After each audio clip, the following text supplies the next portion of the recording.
"There!" someone shouted, pointing upward. She was too high, but she had no choice, so she swung her other leg over and dropped to the ground. She lost her footing as she fell and slid on her palms. A groan escaped as her burned flesh was torn away and the emblem rolled into the filthy gutter. One of the soldiers poked his gun through the opening above.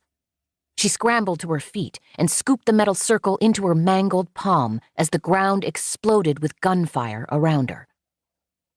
Blood pounded in her ears and kept pace in her palm as she raced toward the docks. She yanked the square of cloth off her face and wrapped her hand, trying to stanch the flow of blood. She wouldn't leave such an easy trail for them to follow.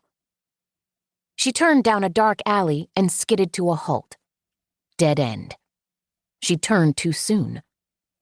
The voices behind her got louder, so she flattened herself into a shadowed doorway until they ran past. Breath heaving, she peeked out the alley and circled around a different way, cursing her own foolishness.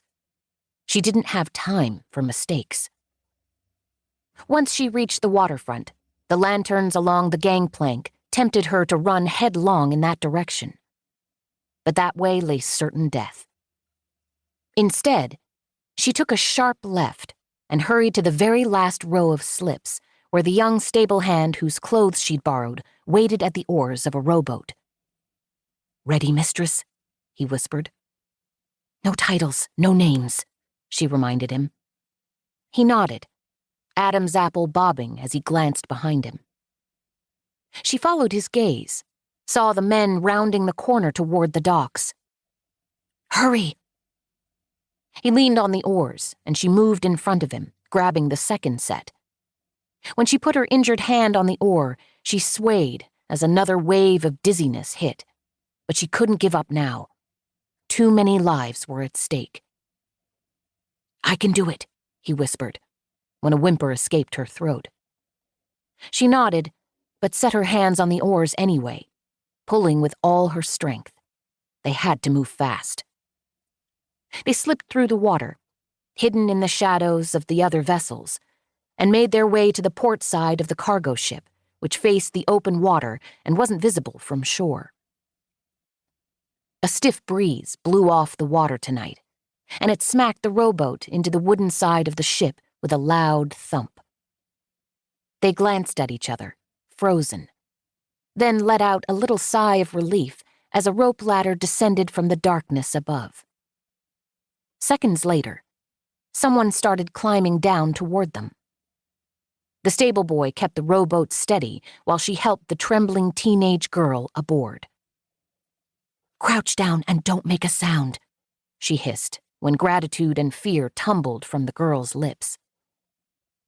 After what was probably less than 10 minutes, but felt like 4 days, all 6 young women were aboard. The rope ladder disappeared back aboard ship, and she and the boy pushed off from the side and rowed back the way they had come. They moved as fast as they dared, as quietly as they could. Sweat ran down her neck, and her hand kept slipping off the oar, blood soaking through the makeshift bandage. The pain made her eyes tear and stomach roil. She gritted her teeth. She could pass out later.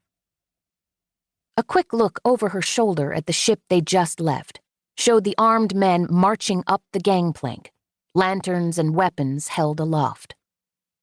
The wind carried the sound of raised voices. The captain stood at the rail trying to placate them, making calming gestures, voice firm and unruffled. Seconds later, a muffled scream rang out, then more cries of pain and an ominous splash. One of the girls in the rowboat let out a terrified squeak, and another quickly silenced her with a palm over her mouth. Her uncle had discovered her plan. Retribution would be swift and deadly. She and the boy rowed with all their might, the extra weight adding precious minutes to the return trip. Minutes they didn't have. As they neared the last row of slips, she whispered, "Keep going." The boy nodded.